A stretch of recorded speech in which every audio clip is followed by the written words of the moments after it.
할렐루야, 할렐루야. 우리 수요일에 나오신 우리 모든 성도님들을 주님의 이름으로 환영하고 또 축복합니다. 이 수요일 밤, 이 3일 밤에 정말 하나님의 크신 은혜가 우리 하나님의 말씀을 사모하는 우리 에이맨에게 크신 은혜와 사랑이 가득하게 되시기를 주님의 이름으로 소망합니다. 아멘. 우리는 지난번 시간에 모세오경의 마지막 시간을 살펴보았습니다. 신명기를 우리가 살펴보았어요.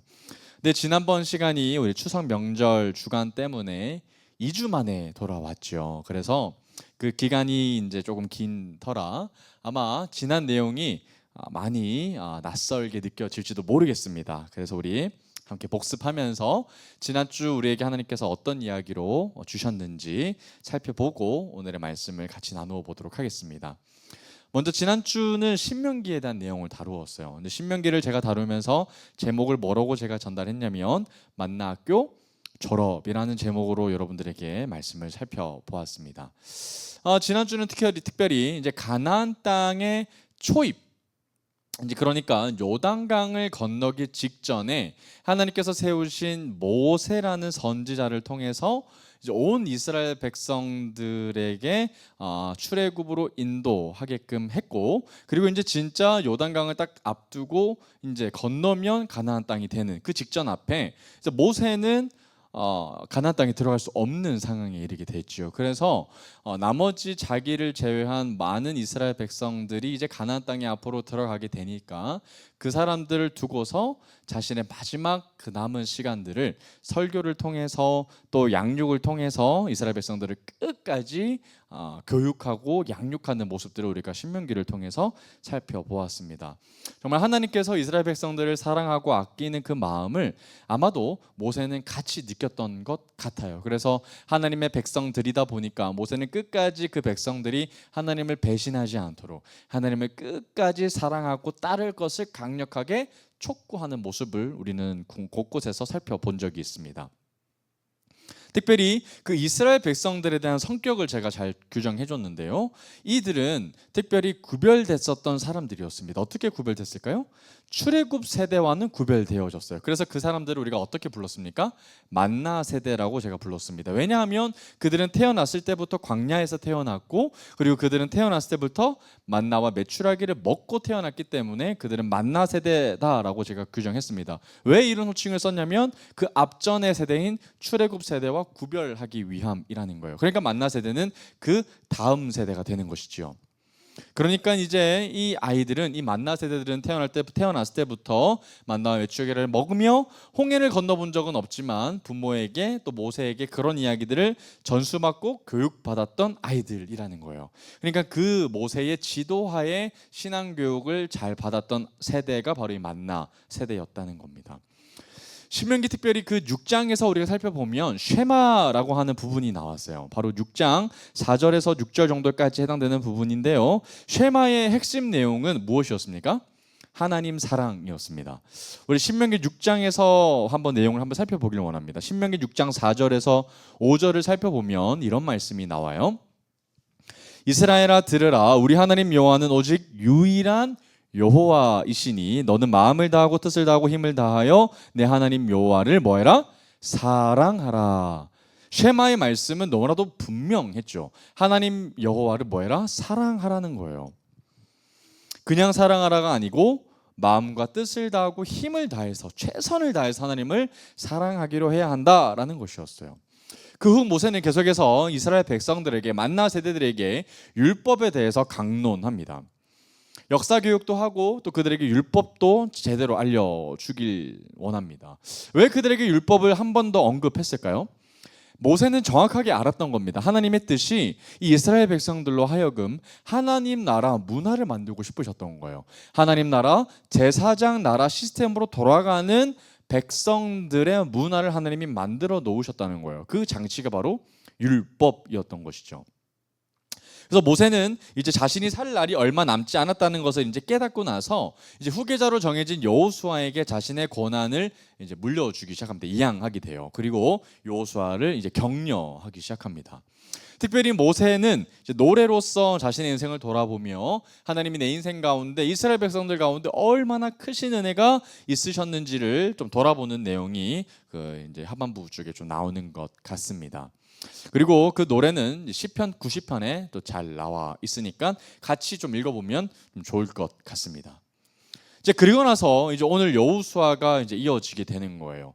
그러니까 이제 모세에서 여호수아로 넘어가는 그 과도기까지 우리 살펴봤고요. 그리고 이제 모세에서 실제적으로 권한이 여호수아에게 새롭게 바톤이 넘어가는 장면부터 오늘 말씀을 살펴볼 거라는 겁니다.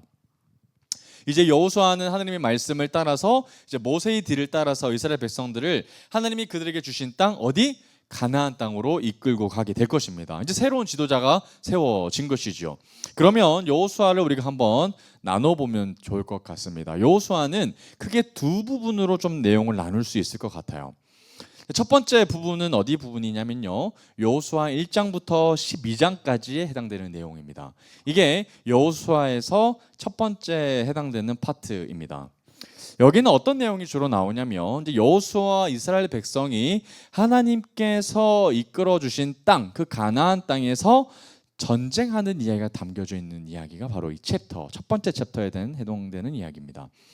이 만나 세대들은 약 5년간 전투를 치릅니다. 그래서 가나안 정복 전쟁이 끝나는 이야기까지가 여호수아 1장부터 12장까지 첫 번째 파트에 해당되는 내용이 여기에 기록되어져 있습니다. 그리고 나머지 부분, 두 번째 부분이 여호수아 13장부터 마지막 장인 24장까지 해당되는 내용인데요. 여기서는 어떤 내용이 주로 나오냐면 정복한 가나안 땅이 있지 않습니까? 그럼 이제 뭘 해야 될까요? 각 지파별로 분배해야 되겠죠. 그래서 분배하는 이야기가 바로 여기 두 번째 챕터에서 나오게 되는 거예요. 그래서 분배하는 땅 이야기가 여기서 나오고 또 그들이 그 가나안 땅에서 이제 살아가는 이야기들이 이제 여기 마지막 24장까지 차례대로 기록이 되어져 있는 겁니다. 자, 이렇게 큰 두 부분으로 이제 나누어진 것을 여러분들 이제 아셨으니까 그러면 이제 여호수아 첫 번째 챕터 내용부터 한번 차근차근 살펴보도록 해보겠습니다. 여호수아에서 단연 중요한 장이 있다면 저는 1장과 2장이라고 저는 생각을 합니다. 그만큼 여호수아 1장과 2장에서 너무나도 많은 핵심적인 내용을 여기 담고 있기 때문이거든요. 특별히 여호수아 1장을 우리가 살펴보면 이제 전쟁을 하기 전에 여호수아가 본격적으로 이스라엘 백성들 앞에 서서 그들을 이끌기 전에 누가 먼저 주인공으로 등장을 하냐면 하나님이 먼저 등장하는 것을 우리가 알 수 있습니다. 우리 오늘 말씀 여호수아 1장 1절을 같이 한번 읽어보도록 하겠습니다. 시작. 여호와의 종 모세가 죽은 후에 여호와께서 모세의 수종자 눈의 아들 여호수아에게 말씀하여 이르시되, 여러분 분명히 신명기 말씀이 끝났습니다. 이제 모세가 죽고 나서 이제 새로운 지도자인 여호수아로 넘어가는 이야기인데요. 여호수아서라서 여호수아가 주인공인 것처럼 느껴질지 모르지만 첫 번째 장의 첫 번째 절부터 누가 등장하고 있습니까? 하나님이 등장하고 있는 것을 우리가 발견하게 되죠. 여전히 모세는 죽고 또 새로운 여호수아가 등장을 하지만 여전한 주인은 누구시다? 하나님이신 것을 성경은 밝히고 있다라는 거예요. 그러면서 모든 시작은 이제 출애굽해서 그들이 가나안 땅에 정착하고 그들이 이제 앞으로 살아가게 될 이야기의 모든 시작의 근원은 누구로부터 출발한다? 하나님으로부터 출발한다는 것을 성경은 명확하게 밝히고 있습니다. 그래서 새롭게 모세의 뒤를 이어서 백성의 지도자가 된 여호수아에게 하나님이 먼저 다가오신다는 것을 여러분들 기억하셔야 돼요. 여러분, 여호수아가 먼저 하나님을 찾아가지도 않았어요. 먼저 하나님께서 여호수아를 찾아가셨습니다. 여러분, 상식적으로 여러분들 생각 한번 해보십시오. 모세는 정말 위대한 지도자였습니다. 어마어마한 기적의 능력을 베풀었던 사람이었고요. 그리고 정말 많은 사람들을 이끌었던 리더십도 있었고 또 그에게는 아론과 같은 멋진 동력자도 있었을 뿐더러 또 어쨌든 그에게는 왕족으로서 살았던 풍부한 삶의 경험도 있습니다. 그런데 그에 반해서 여호수아는 사실 모세에 비하면 그렇게 대단해 보이지도 않습니다. 또 여호수아의 출생과 관련되어 있던 비범함도 그에겐 전혀 없죠. 그런데도 불구하고 모세에게 뒤를 바통을 잇는다는 것은 여러분 굉장히 큰 부담감으로 다가왔을 것 같아요. 왜냐하면 모세는 너무나도 잘했기 때문이죠. 또 이스라엘 백성이 모세를 너무 잘 따랐기 때문이었어요. 특별히 모세가 마지막 신명기에서 죽는 장면에서 이스라엘 백성들이 그를 위해서 30일 정도가 애곡하는 날로 잡습니다. 그리고 얼마나 모세가 그립고 위대한 지도자였으면 그렇게 많은 사람들이 그렇게 오랫동안 애곡할까요? 아마도 애곡하는 기간이 길어지면 길어질수록 여호수아에게는 큰 부담감으로 다가왔을 겁니다. 모세의 뒤를 이어서 지도자가 된다는 일은 너무나도 힘들고 부담되는 일이었기 때문에 그랬어요. 특별히 더 부담스럽고 두려운 일일 수밖에 없었던 이유는 틈만 나면 이스라엘 백성들이 뭐 했기 때문이죠? 원망과 불평했기 때문이죠. 그 모든 원망과 불평의 몫이 고스란히 누구에게로 향할 거예요? 앞으로 지도자에게 향할 거라는 것을 우리 여호수아는 경험적으로 알고 있었기 때문에 지도자가 얼마나 고통스럽고 힘든 일인지를 잘 알고 있었을 겁니다. 그렇게 벌벌 떨고 있는 여호수아에게 누가 먼저 찾아오신다고요? 하나님이 찾아오신다는 거예요. 여러분, 여호수아가 벌벌 떨어서 하나님께 찾아간 것이 아니라 하나님이 두려워하고 있는 여호수아에게 먼저 찾아가셨다는 사실이 여러분 중요한 거예요. 여러분, 하나님은 항상 먼저 찾아가십니다. 모세도 먼저 하나님을 찾아간 게 아니었어요. 하나님께서 먼저 그를 찾아가셨죠.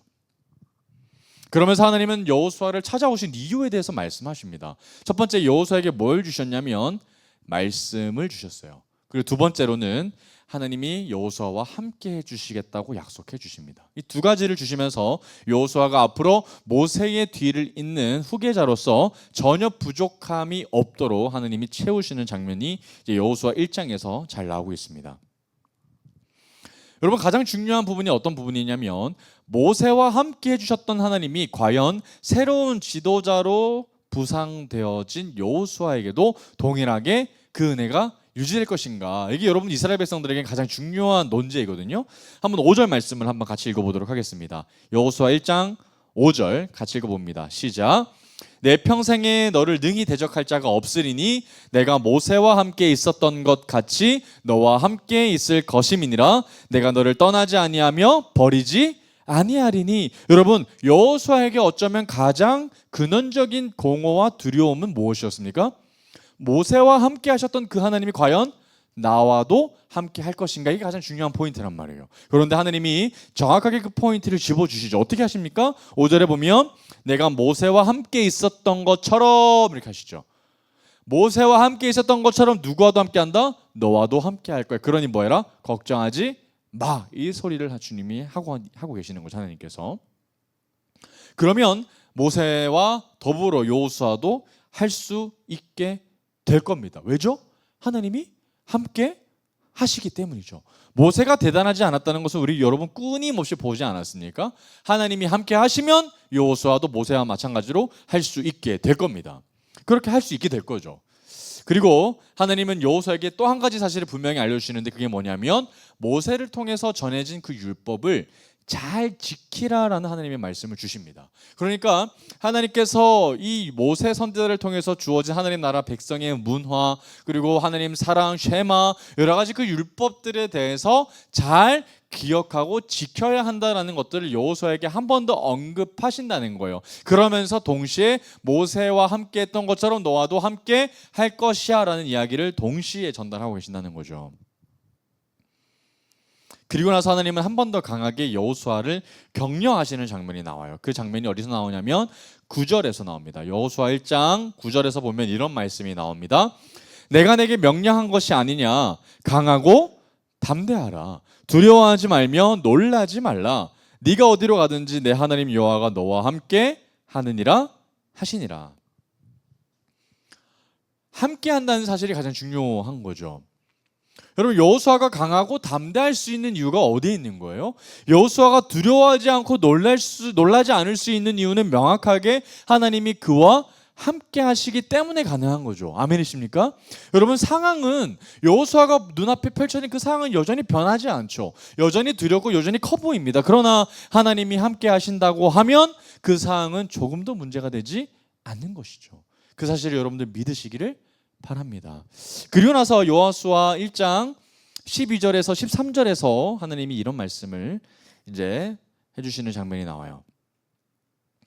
여호수아가 또 르우벤 지파와 갓 지파와 므낫세 반 지파에게 말하여 이르되 여호와의 종 모세가 너에게 명령하여 이르기를 너희의 하나님 여호와께서 너에게 안식을 주며 이 땅을 너에게 주시리라 하였나니 너희는 그 말을 기억하라라고 나오고 있습니다. 여러분 여기서 여호수아가 지금 이 세 지파를 부르는 장면이 지금 나오고 있어요. 어떤 지파를 부르고 있어요?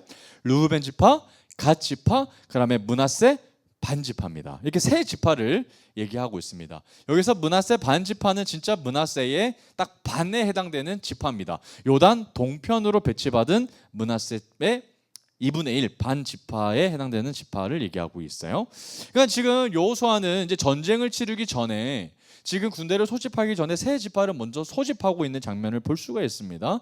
그러면서 얘들아 여호와의 종 모세가 내가 아니라 당대 우리 지도자였던 모세를 통하여 너희에게 안식을 주시고 이 땅을 너희에게 주시리라 하였나니 너희들은 그 말을 꼭 기억해야 돼라고 얘기하고 있어요. 여러분 이 말을 지금 어떻게 이해해야 됩니까?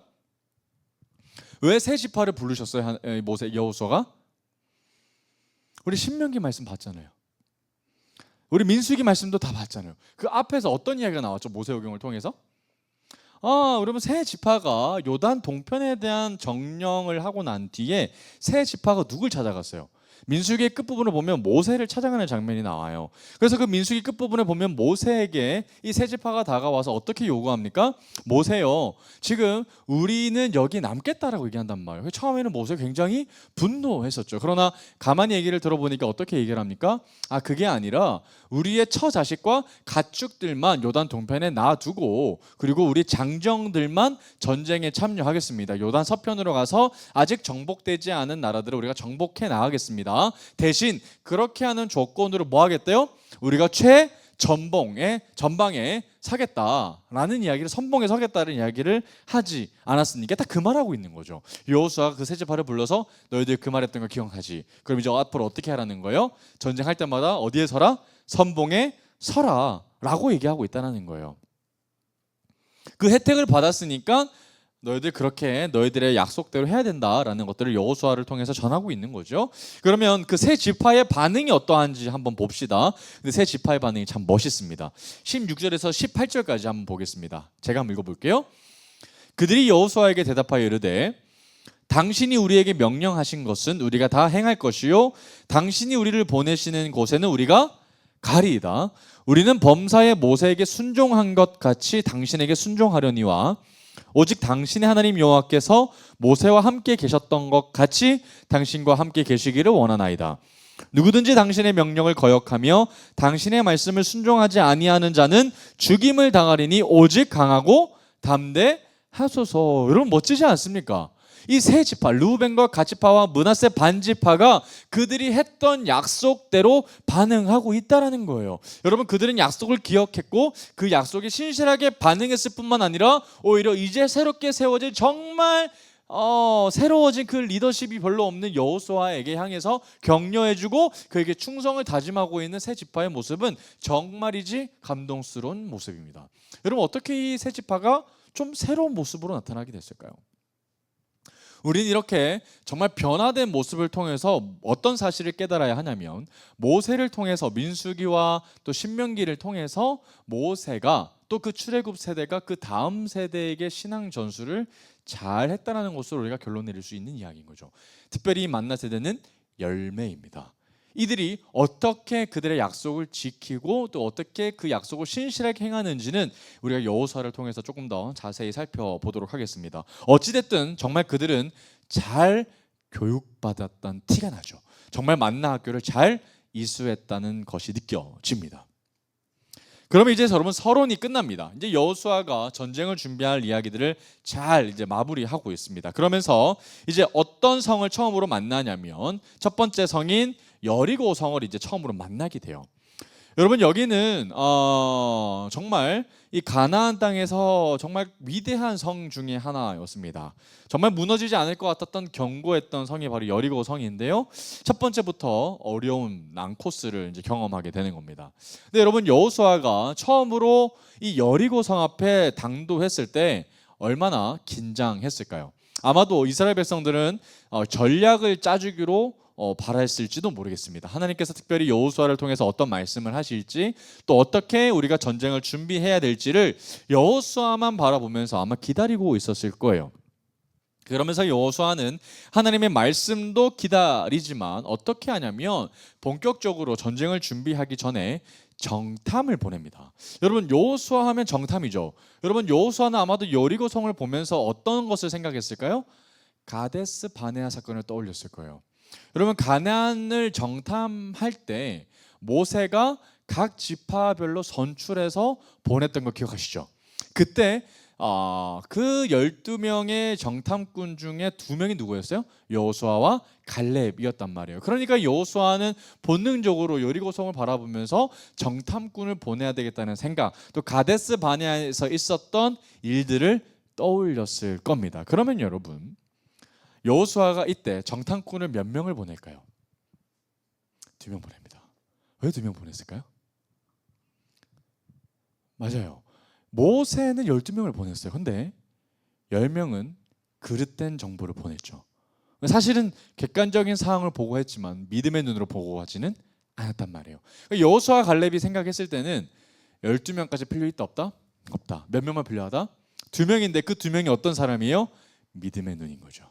여호수아는 이걸 알았던 거예요. 왜냐? 자신이 그랬거든요. 많은 사람을 보낼 필요가 없다는 것을 본능적으로 알았던 거예요. 그래서 여호수아는 딱 2명만 보냅니다. 이게 재밌는 사실이죠. 믿음의 사람, 하나님의 시선으로 상황을 바라볼 사람, 그 2명만 보내는 것을 우리가 발견하게 됩니다. 아마도 여호수아가 그렇게 2명만 보내게 했을 때 이스라엘 백성들은 가데스 바네아 사건들에 대해서 더 떠올렸을지도 모르겠습니다. 그런데 정말 안타깝게도 여호수아가 선출된 이 2명의 사람이, 믿음의 사람이 들어간 지 얼마 안 되자마자 붙잡히게 될 위기에 봉착했어요. 그러니까 거기 땅을 충분히 경험하고 보고해야 될 것들을 잘 보고 돌아가야 하는데 거기서 어려움에 당도하게 되는 거예요. 바로 포로로 잡히고 붙잡힐 위기에 놓이게 된 것이죠. 그런데 다행히 그때 누구의 도움이 나타나는 거예요? 기생 라합이 등장을 하게 되는 거예요. 여러분, 이 이야기가 구속사적으로 참으로 중요합니다.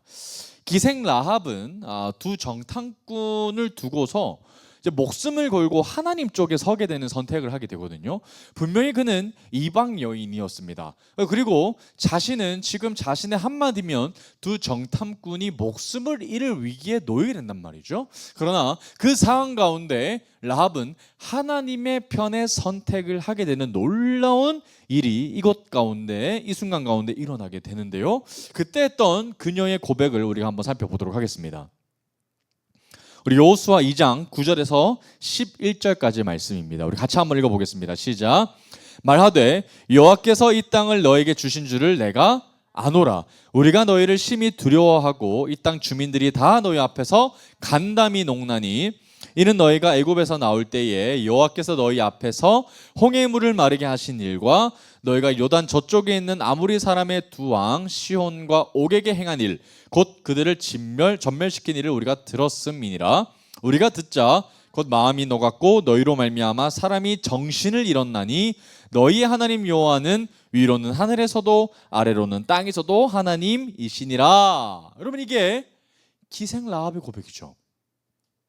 이스라엘 민족, 이스라엘 백성들의 고백이 아니라는 거예요. 여러분, 여기서 고백을 했던 부분들을 쭉 한번 살펴보겠습니다. 9절에 보면 이런 표현이 기생 라합이 하고 있어요.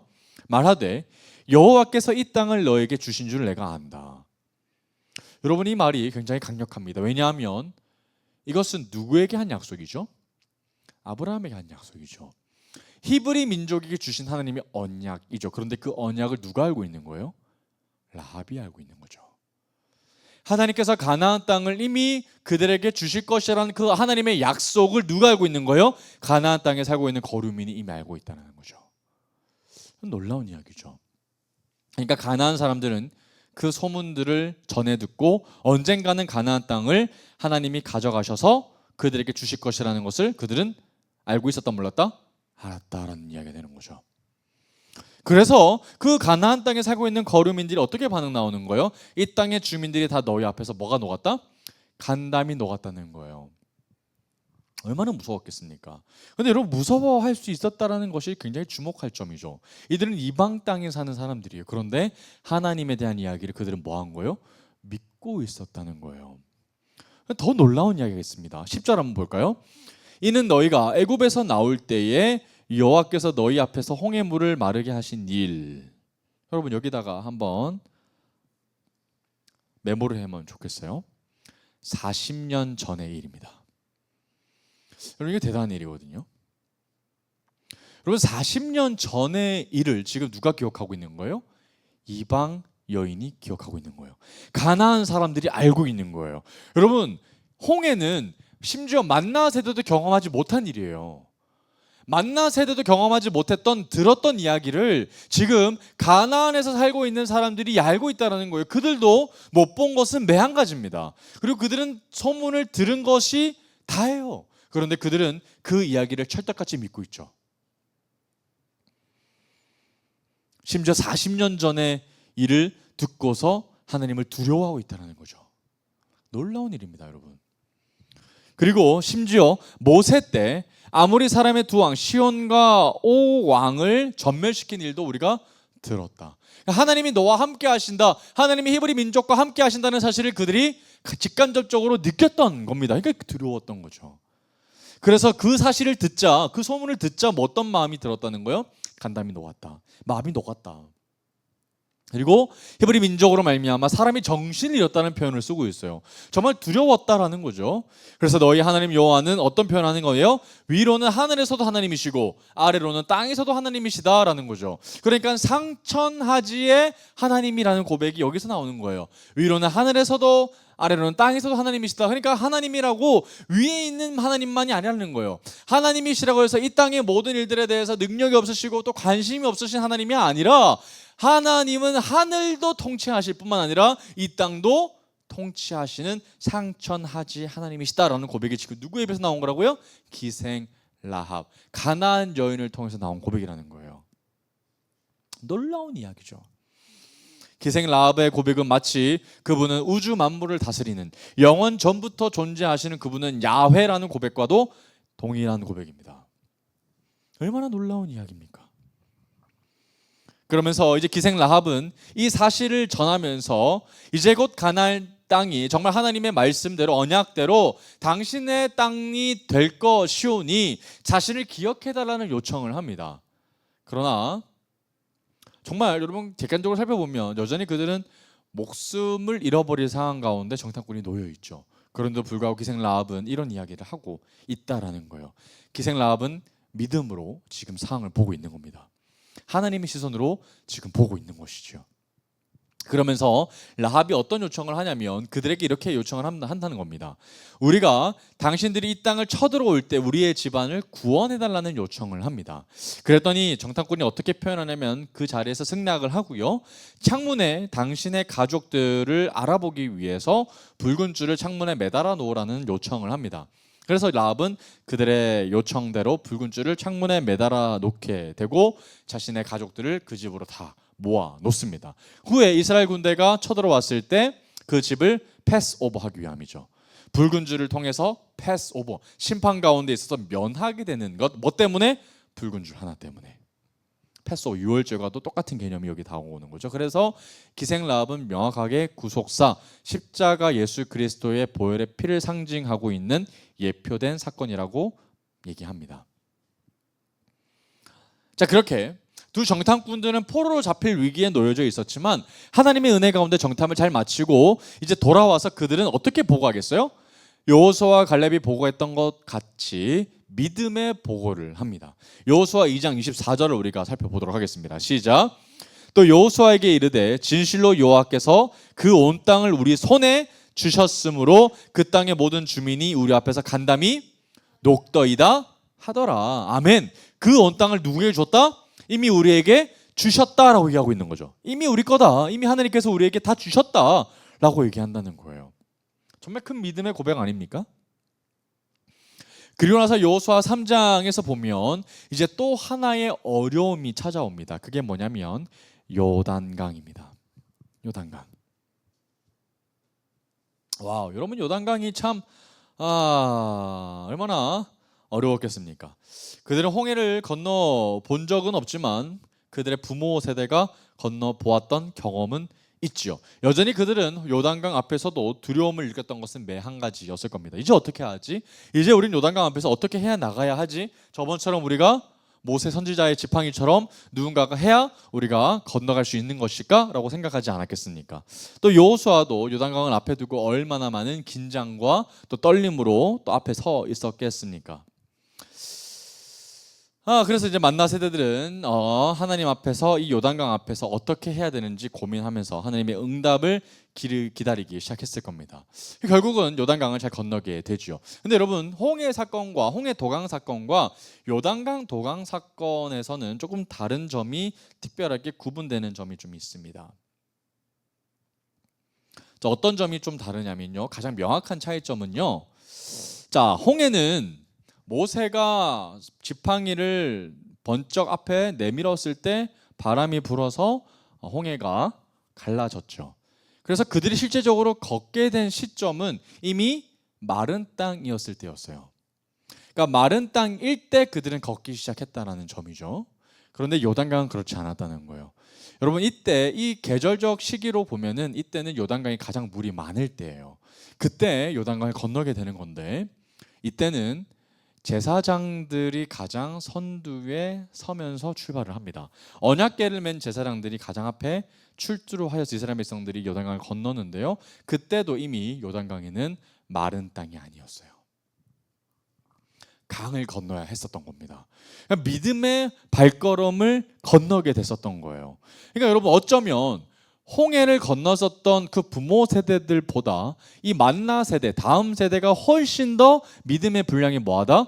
크다라고 우리가 볼 수 있는 거죠. 그래서 계속해서 우리는 끊임없이 모세를 통해서 교육받고 양육받았던 그들이 얼마나 성장했는지 우리가 발견하게 되고 있는 거죠. 믿음이 점점 자라나가고 있다라는 거예요. 그래서 이제 그들은 요단강을 건너게 됩니다. 언약궤를 맨 제사장들을 출두로 해서 그들은 성공적으로 안전하게 요단강을 건너게 되죠.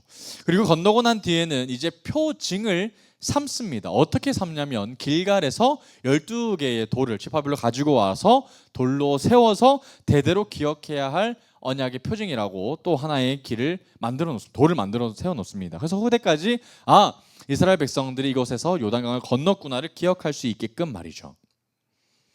그리고 후에 이스라엘 백성들이 만나 세대 때 하지 못했던 할례도 행합니다. 그리고 여기서 유월절도 지키는 장면이 이제 내용에서 나옵니다. 그리고 나서 여호수아 6장부터 12장까지는 본격적으로 전쟁을 준비했던 것이 끝나고 이제 점령, 실제적으로 전쟁하는 이야기가 이제 등장을 하게 돼요.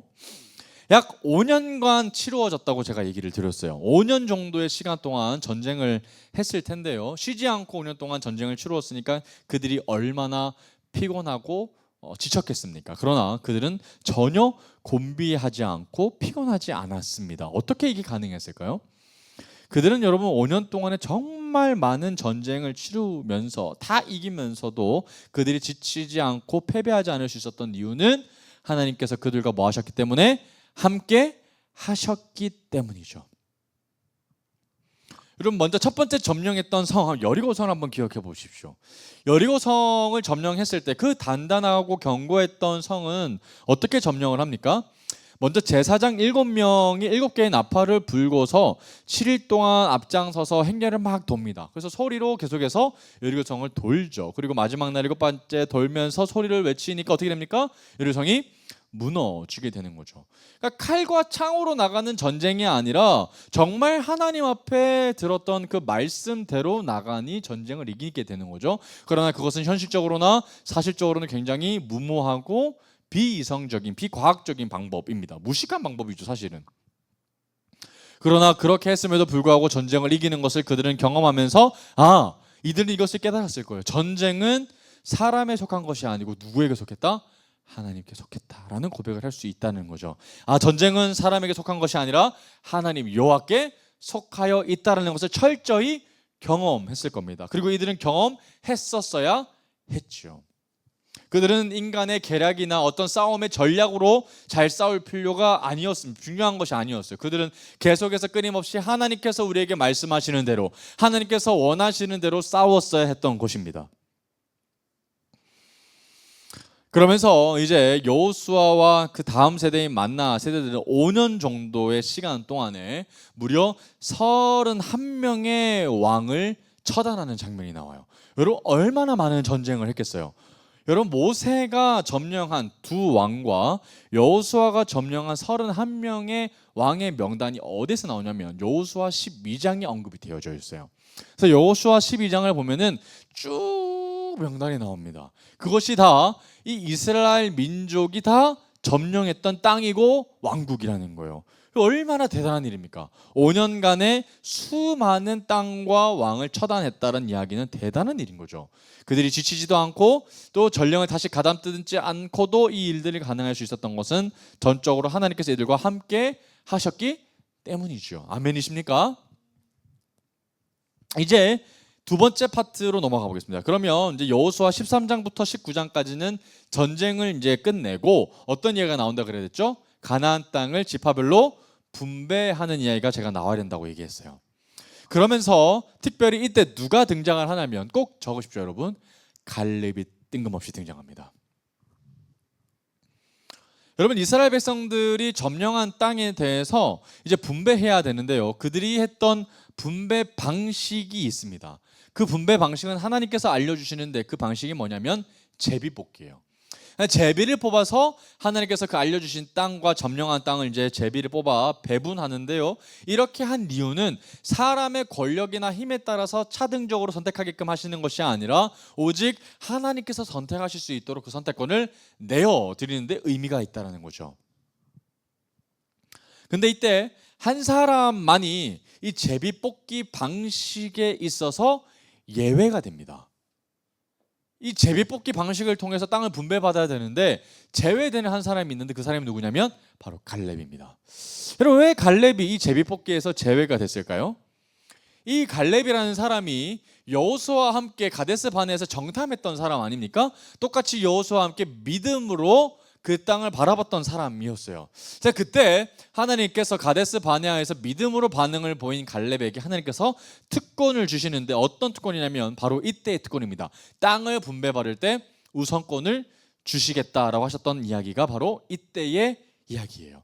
그러면서 여호수아 14장 6절에서 9절을 보면 가데스 바네아에서 있었던 일들을 회고하면서 갈렙이 자신에게 우선권을 달라, 너희들 기억해야 된다라고 얘기하고 있는 장면이 나옵니다.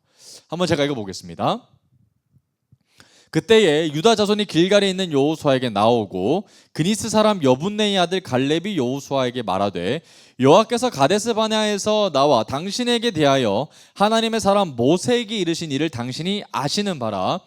내 나이 40세에 여호와의 종 모세가 가데스 바네아에서 나를 보내어 이 땅을 정탐하게 하였으므로 내가 성실한 마음으로 그에게 보고하였고 나와 함께 올라갔던 내 형제들은 백성의 간담을 높게 하였으나 나는 내 하나님 여호와께 충성하였으므로 그날에 모세가 맹세하여 이르되 내가 내 하나님 여호와께 충성하였은즉 내 발로 밟는 땅은 영원히 너와 내 자손의 기업이 되리라 하였나이다 라고 이미 하나님께서 뭐 하셨다?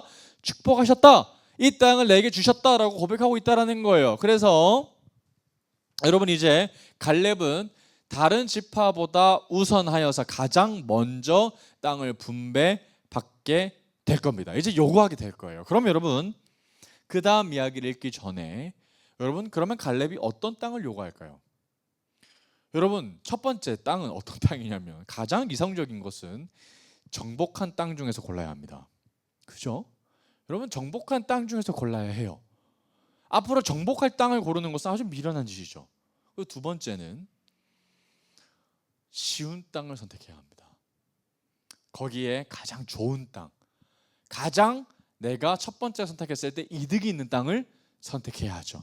어떤 땅을 선택하는지 그 다음 말씀을 통해서 한번 보면서 읽어봅시다. 10절에서 15절 보면 갈렙이 어떤 땅을 선택하는지가 나와 있습니다. 자, 이제 보소서 여호와께서 이 말씀을 모세에게 이르신 때로부터 이스라엘이 광야에서 방황한 이 45년 동안을 여호와께서 말씀하신 대로 나를 생존하게 하셨나이다.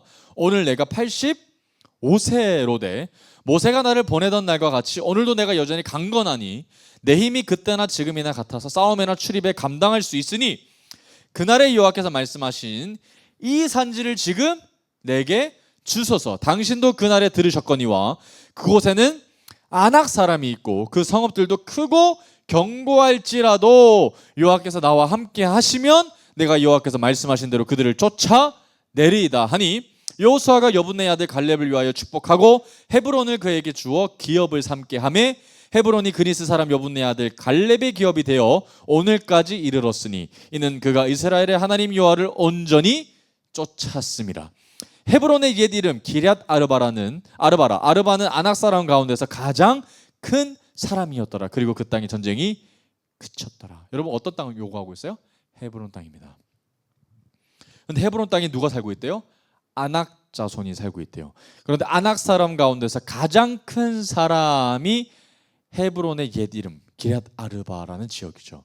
그러니까 여러분 지금 정복해야 할 땅입니다. 헤브론 아직 정복 안 했습니다. 그리고 이 땅은 정복하기 너무 어렵고 무서운 땅이에요. 지금 12지파들이 전부 꺼려하는 땅이에요. 전부 앞으로 이 땅에 가기는 두려워하는 땅인데 가장 먼저 우선권을 가진 갈렙이 어떤 땅 요구하고 있다고요?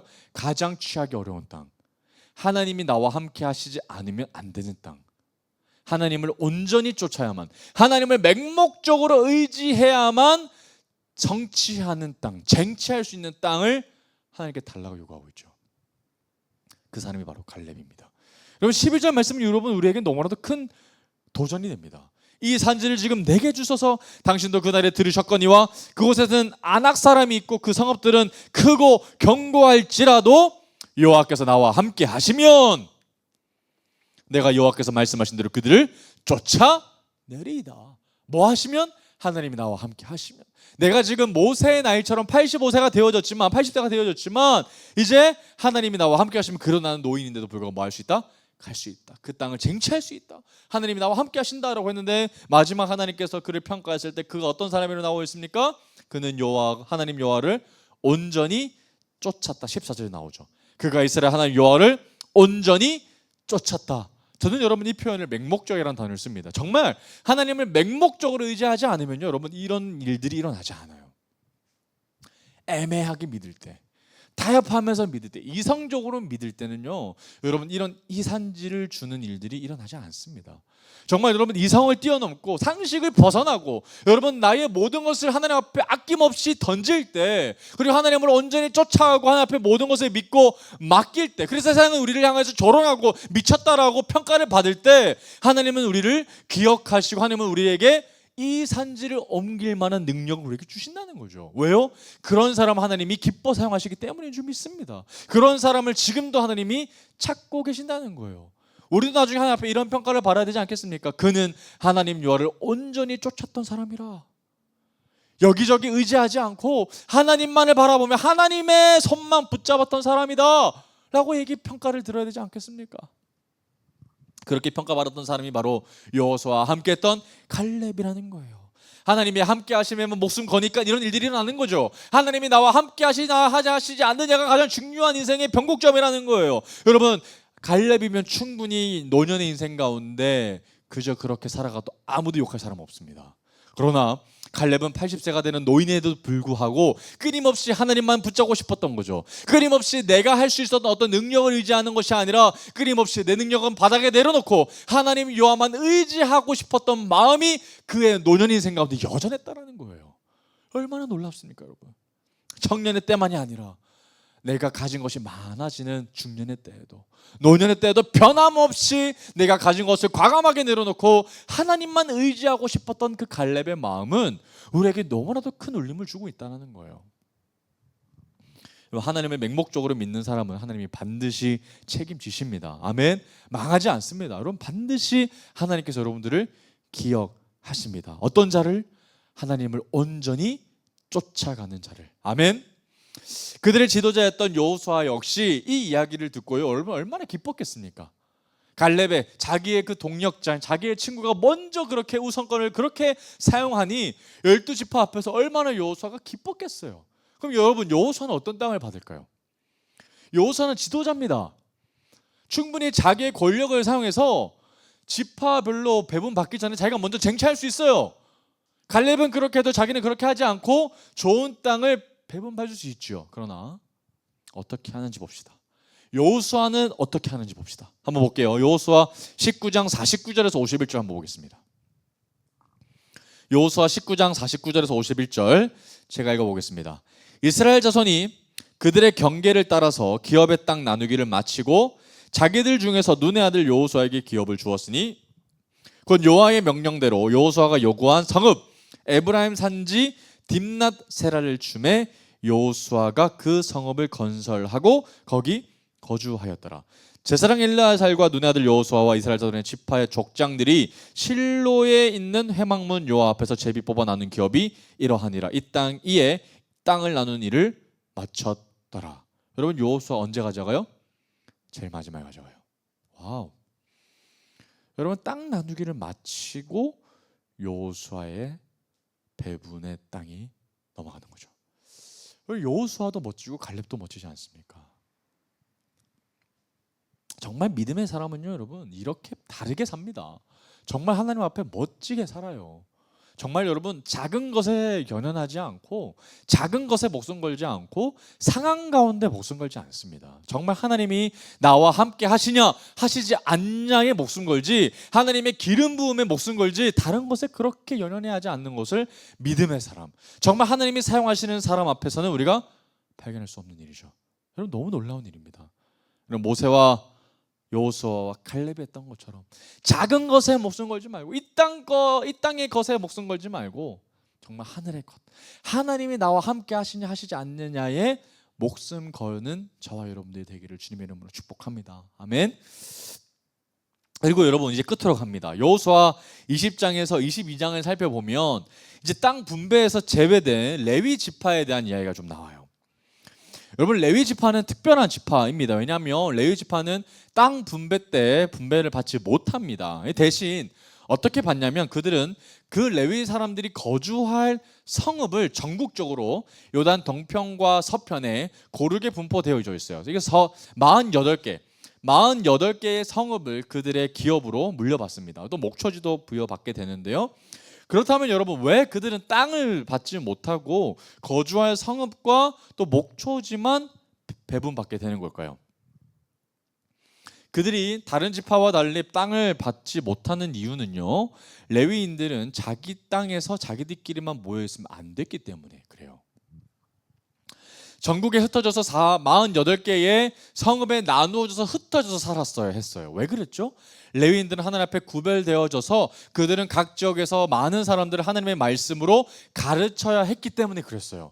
곳곳에서 하나님의 말씀으로 양육해야 했기 때문에 레위 지파들은 하나님의 앞에서 구별돼서 전국적으로 흩어져 했던 겁니다. 레위 지파는 한 족속으로서 하나님의 앞에서 한 땅에서 모여 살지 않았습니다. 모여 살지 못했어요. 그들은 하나님 나라 가운데 하나님의 맡겨진 일들을 감당하기 위해서 흩어져 살아 있었던 거죠. 여러분 쉽게 말하면 레위 지파는 하나님의 나라 제사장 나라 가운데 관공서에서 일하는 공무원이라고 여러분 생각하시면 될 것 같아요. 그래서 한 개의 중앙성소가 어디 있습니까? 여러분 중앙에 장막 있고 성막 있지 않습니까? 거기가 중앙 컨트롤 타워라고 생각하시면 되고요. 48개가 각 지교회가 되어져서 곳곳에서 하나님의 백성들을 양육하고 교육하는 하나님의 대사들, 하나님의 공무원들이라고 여러분 생각하시면 될 것 같아요. 그리고 중요한 날에는 첫 번째 중앙 성소에 다 나오게 되는 거가 되는 거죠. 그러고 나서 이제 누가 돌아갑니다. 누가 돌아갈까요? 요당 동편에 있었던 세 지파, 르우벤 지파, 갓 지파, 므낫세, 반 지파가 자신의 땅으로 이제 돌아가는 장면들이 나오게 됩니다. 여러분 참 감동적이지 않습니까? 끝까지 모든 땅이 배분이 되고 난 뒤에야 진짜로 세 지파는 군말 없이 자기 할 일들을 끝내고 돌아가는 장면이 이제 나오게 되는 거예요. 그리고 나서 이제 시간이 흐릅니다. 그리고 이제 여호수아도 이제 끝이 나게 됩니다. 여호수아 역시 모세의 뒷마무리가 했던 그 때처럼 여호수아도 이제 노년이 됩니다. 이제 할아버지가 되거든요. 이제 아론도 같이 늙어갔고 또 여호수아와 함께 있었던 갈렙도 이제 할아버지가 됐으니 같이 이제 늙어가는 세대들이 되는 거죠. 그러면서 이제 여호수아는 모세가 그랬던 것처럼 그들 앞에 나와서 똑같이 설교하는 장면이 나옵니다. 모세가 마지막 설교에서 당부했던 이야기가 무엇이었습니까? 하나님 사랑하라는 이야기였어요. 변절하지 말고 하나님을 배신하지 말고 끝까지 하나님을 사랑해라라는 이야기 아닙니까? 그런데 여호수아도 동일하게 그 말씀의 메시지를 전하는 장면이 나와요. 한번 보겠습니다. 여호수아 23장 11절입니다. 여호수아 23장 11절에 보면 모세가 전했던 이야기들을 그대로 하는 장면이 나와요. 그러므로 스스로 조심하여 너희의 하나님 여호와를 뭐해라? 사랑하라. 여호수아의 결론이에요. 여호수아가 정말 그들에게 하고 싶었던 말씀이에요. 그러므로 삼가 조심하여 너희들은 끝까지 하나님 여호와를 뭐해라? 사랑하라라는 거예요. 여러분, 삼가 조심하라는 이야기를 왜 하는 겁니까? 자칫하면 하나님을 사랑하지 않고 다른 것을 사랑한다는 거예요. 자칫하면 하나님이 아닌 다른 우상에 가서 마음을 뺏긴다는 거예요. 자칫하면 하나님보다 더 사랑하게 돼 있다는 거예요. 자칫하면 너무나도 쉽게 우리의 마음이 빼앗길 수 있다는 거예요. 그래서 끊임없이 우리의 마음을 늘 주의하며 예민하게 각성해야 된다는 거죠. 늘 하나님 앞에 우리의 마음을 갖다 놓지 않으면 우리는 언제라도, 내일이라도, 오늘 밤이라도 우리의 마음은 하나님이 아닌 다른 우상 앞에서 우리의 마음을 쏟아 부을 수 있다는 이야기를 지금 모세와 여호수아가 하고 있다는 겁니다. 처음부터 끝까지 사랑하는 것이 중요합니다. 여러분, 결국에 마지막 중요한 것은 하나님을 사랑하는 것이에요. 여러분, 노년이 되더라도 우리 하나님을 더욱더 사랑해야 되는 줄 믿습니다. 우리가 여기서 벗어나는 순간, 우리가 하나님을 사랑하는 그 자리에서 조금이라도 이탈되어지는 순간 우리는 소망이 아닌 절망의 자리로 빠져버리게 될 거예요. 순식간에 우리는 빛의 자리에서 어둠의 자리로, 생명의 자리에서 죽음의 자리로 바뀌어져 버릴 겁니다. 여러분, 우리 끊임없이 하나님을 사랑하는 자리에 있기로 고군분투해야 됩니다. 하나님을 사랑하는 그 자리에서 우리가 있기로 결단하며 싸워야 하는 것이죠. 하나님이 아닌 다른 모든 것들은 다 우상일 수밖에 없는 거예요. 하나님을 사랑하는 그 이스라엘을 향한 그 여호수아의 간절한 외침은 이스라엘 백성의 정체성 아닙니까? 그들의 삶의 목적이자 그들의 삶의 방향인 것이죠. 여러분, 이것은 우리에게도 여전히 마찬가지 아닙니까? 여호수아는 여러분, 왕으로 추대하기를 원하는 그 백성들의 요청에도 단호하게 얘기합니다. 아니, 나는 그저 하나님 나라의 백성의 한 사람이다. 나는 지극히 평범한 하나님 나라의 거룩한 시민일 뿐이다라고 여호수아는 얘기하고 있어요. 여러분, 자칫하면요, 왕의 자리에 가서 하나님을 덜 사랑하게 될까봐 여호수아는 걱정했던 것 같아요. 하나님이 아닌 다른 것은 다 배설물처럼 여겼던 바울처럼 여호수아는 하나님을 사랑하는 것 이외에는 전혀 관심이 없었던 거예요. 그리고 여호수아는 하나님 앞에 질책을 받지 않습니다. 끝까지 두렵고 떨린 마음으로 하나님 앞에 나아가요. 정말 하나님 앞에 온전히 서 있기로 결단하고 다짐하고 아닌 것들은 과감하게 버리는 사람이었어요. 여러분, 정말 멋있는 사람이 바로 여호수아입니다. 정말 평범한 한 사람으로 살아갑니다. 그리고 여러분, 끝으로 어떤 얘기가 나오냐면 창세기 50장에 여러분 어떤 얘기가 나옵니까? 요셉이 마지막에 너희들이 앞으로 출애굽을 하게 될 텐데 우리의 선조가 받았던 그 약속대로 너희들은 출애굽을 하게 될 거야. 그때 나를 잊지 말고 내 해구를 가지고 나가야 된다라는 부탁을 한단 말입니다. 그때 40년 전에 자신의 부모 세대들이 가지고 나왔죠. 그러나 그 세대들은 그 유업을 잊지 못하고 바톤을 터치했고 만나 세대들이 이제 뭐 하는 거예요? 진짜 그 유업을 이어나가 줍니다. 요셉의 유언을 들어주는 이야기가 여호수아 24장 32절에 나옵니다. 끝에 부분에 나와요. 한번 볼까요? 또 이스라엘 자손이 애굽에서 가져온 요셉의 뼈를 세겜에 장사하였으니 이곳은 야곱이 베크시타를 주고 세겜의 아버지 하몰의 자손들에게서 산 밭이라. 그것이 요셉 자손의 뭐가 되었다? 기업이 되었더라. 그러니까 여러분, 야곱의 유산, 야곱이 베크시타를 주고 살았던 그 밭에다가 지금 뭘 하고 있는 거예요? 요셉의 유고를 지금 거기다가 장사하고 있는 장면이죠. 그리고 정확하게 그 땅은 이제 요셉의 후손들 거로 이제 이양을 하게 된다는 거죠. 정말 여러분, 잃어버렸던 그 야곱의 소유권이 무려 440년 이상 만에 찾게 되는 역사를 우리가 보고 있다는 거예요. 그러니까 여러분, 성경에서 안 이루어진 것이 없죠. 그대로 이어지고 있다는 것을 우리가 여러분 스위치하면서 발견하시게 되기를 바랍니다. 여러분, 여호수아가 여러분 정말 저는 대단한 사람이라고 멋진 사람이라고 저는 생각합니다. 하나님을 정말 제대로 믿을 것을 강력하게 요청하고 있고요. 또 하나님만을 제대로 사랑해야 된다라고 얘기하고 있고, 특별히 그가 더 멋진 이유는 그는 입으로만 고백하지 않았다는 거예요. 그는 하나님 앞에서 삶으로 증명했고, 하나님 앞에 평생에 순결한 사람으로, 정말 지극히 평범한 한 사람으로, 하나님을 사랑하는 사람으로 서 있기를 원했던 사람이라는 겁니다. 그 이야기가 여러분 여호수아 24장 20절에서 23절에 좀 나오고 있는데요. 여호수아에 대한 좀 진가를 여기서 한번 발견해 보기를 원합니다. 같이 한번 읽어보겠습니다. 시작. 만일 너희가 여호와를 버리고 이방 신들을 섬기면 너에게 복을 내리신 후에라도 돌이켜 너희에게 재앙을 내리시고 너희를 멸하시리라 하니, 백성이 여호수아에게 말하되 아니니이다, 우리가 여호와를 섬기겠나이다 하는지라. 여호수아가 백성에게 이르되 너희가 여호와를 택하고 그를 섬기리라 하였으니 스스로 증인이 되었느니라 하니, 그들이 이르되 우리가 증인이 되었나이다 하더라. 여호수아가 이르되 그러면 이제 너희 중에 있는 이방 신들을 치워버리고 너희의 마음을 이스라엘의 하나님 여호와께로 향하라 하니. 여러분 얼마나 멋있어요. 여호수아가 했던 그 평생의 고백은 하나님 사랑이었어요. 하나님만을 섬겨야 된다, 하나님만을 온전히 믿고 따라야 된다. 이것이 우리 인생 가운데 누릴 최고의 은혜고, 하나님께서 우리에게 주신 최고의 삶이다. 하나님 앞에 쓰임받고 하나님만을 섬기는 것이 우리가 이 땅 가운데 누릴 수 있는 최고의 영광이요 감사요 은혜인 것을, 그것이 우리에게 가장 큰 복임을 여호수아가 자손들에게, 다음 세대들에게 전하고 있는 것 아닙니까? 그래서 여호수아 마지막 뒤에 보면은 이런 부분이 좀 나오고 있어요. 29절에서 30절, 31절까지입니다. 자, 이 일 후에 여호와의 종 눈의 아들 여호수아가 110세에 죽음에 그들이 그를 그의 기업의 경내 딥나세라는 여호수아 지파 에브라임이 받았던 그 기업의 땅입니다.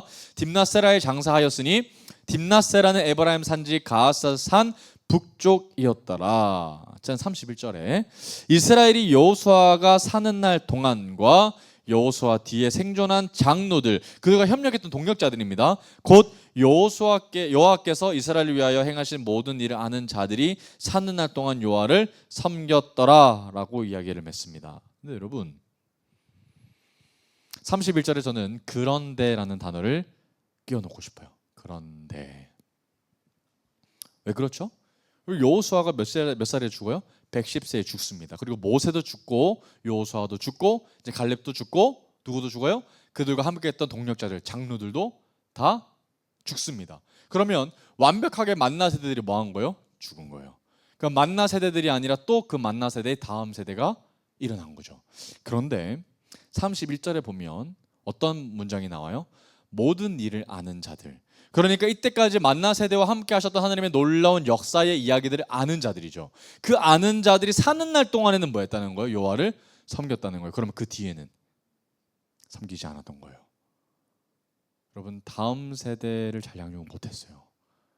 실패했어요. 부모가 살아있는 날까지는 그 자녀들이 여호와를 섬겼어요. 그런데 부모가 죽자마자 그들은 하나님을 떠났어요. 이스라엘 백성들은 여호수아의 말대로 하나님을 사랑했고 하나님을 따랐습니다. 그런데 변했어요. 사늘날 동안에만 여호와를 섬겼어요. 그리고 그들이 모두 죽고 난 뒤에는 부모 세대가 끝나자마자, 이전 세대가 끝나자마자 여호와를 떠났어요. 그럼 어떻게 될까요, 여러분? 하나님이 주신 땅에 거하는 그들이 이제 하나님을 기억하지 못하고 하나님을 배신하기 시작하는 거예요. 그리고 하나님이 가나안 땅에 살게 해주셨는데 그들은 고난의 땅에서도 경험하지 않았어요. 광야에서도 경험하지 않았고 이집트 노예 생활도 경험하지 않은 완전히 새로운, 정말 우리 표현으로 말하면 새로운 세대, MZ세대들이 등장한 거예요. 그들은 고난을 경험한 적이 없어요. 그들은 태어날 때부터 부유한 땅 가나안 땅에서 태어났어요. 그리고 이제 그들은 하나님을 더 이상 섬기지 않아요. 정작 그들이 그 땅에 거주할 수 있는 것은 하나님 때문인데도 불구하고 그들은 하나님을 섬기지 않고 하나님을 사랑하지 않고 하나님을 떠나버렸다는 거예요. 그러면 정확하게 만나 세대 이후의 다음 세대들은 하나님을 사랑하지 않고 하나님을 온전히 믿고 따르지 않고 하나님을 섬기지 않는 다른 세대가 등장해버린 거죠. 여러분 이때까지 인도해 주신 분이 누구신데, 지금껏 그들에게 은혜를 베풀어 주시며 이때까지 인도하셨던 분이 누구신데 말입니다. 어떻게 하나님을 그렇게 빨리 잊을 수 있습니까? 여러분 3대 4대 이렇게 지나간 거 아니잖아요. 정작 자기의 부모 세대는 잘 믿었어요. 그런데 그 다음 세대는 떠났다라는 거예요. 그 부모들이 죽자마자 바로 떠났다는 이런 비참함이 어디 있어요, 여러분? 어떻게 이렇게 빨리 하나님을 잊는다 말입니까? 그런데 여러분, 우리가 이때까지 지금 창세기부터 지금 여호수아까지 쭉 넘어오지 않았습니까? 근데 우리가 살펴봤던 인류의 역사는 끊임없이 하나님을 뭐했어요? 배신했어요. 인류의 이때까지 이어진 역사를 살펴보면 끊임없이 사람들은 하나님을 배신했고 배반했어요. 그리고 하나님의 입장에서는 끊임없이 배신하는 그들을 또다시 용서하셨죠. 기회 주셨죠. 그들을 끝까지 사랑하셨죠. 여러분, 이게요, 계속해서 반복되어지는 인류 역사의 패턴입니다. 너무나도 마음이 아파요. 하나님은 그들이 끝까지 사랑하시지만 인류의 역사는 그들을 그렇게 사랑하시고 포기하시지 하나님을 끝까지 배신하는 역사예요. 그게 인류의 역사예요. 예수님이 오시면서까지도 그들은 배신하죠. 지금도 배신합니다. 얼마나 하나님이 마음이 아프실까요? 그러면서도 불구하고 하나님은 여전히 우리를 포기하시지 않는다는 거예요. 여전히 우리들을 기다리고 계신다라는 겁니다, 여러분. 그런데 여러분, 우리의 삶은 사실 이거보다 더하죠. 우리 역시 하나님께 받은 은혜가 너무나도 큰데 우리는 다음 세대로 넘어가지도 못할지언정 우리는 우리의 세대에서부터 무너지지 않습니까? 얘들은 그래도, 여호수아 세대는 그래도 자기들의 세대는 잘 믿었어요. 그런데 우리는 정작 우리 역시 받은 은혜가 너무나도 크지만 그들보다 훨씬 더 큰 은혜를, 구원의 은혜를 받았지만 우리는 우리 당대에서 믿음을 잃어버린다는 거예요.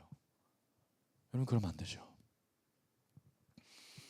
다음 세대 나가기 전에 우리가 타협하고 믿음이 흔들리고 하나님을 온전히 믿지 못하고 자꾸만 세상과 겸하여 믿고 우상 가운데 우리의 믿음을 빼앗겨 버리고 있는 것이 바로 우리 당대에서 일어난 일들 아닙니까? 사랑하는 여러분, 오늘 말씀을 정말 우리가 잘 기억하면서 오늘 기도하는 시간으로 나가길 간절히 원합니다. 하나님 앞에 끝까지 쓰임받는 인생이 정말 되기를 사모합시다. 하나님 앞에 끝까지 점점점 더 깊어져가는 하나님의 사랑이 되기를 간절히 구합시다. 지금까지 우리에게 베풀어 주셨던 하나님의 놀랍고 크신 은혜를 우리가 끊임없이 곱씹어보고 그 하나님을 우리가 버리지 아니하도록, 그 하나님을 배신하지 아니하도록 끝까지 하나님을 온전히 믿고 하나님만을 섬기게 해달라고 그렇게 간절히 한번 구해봅시다.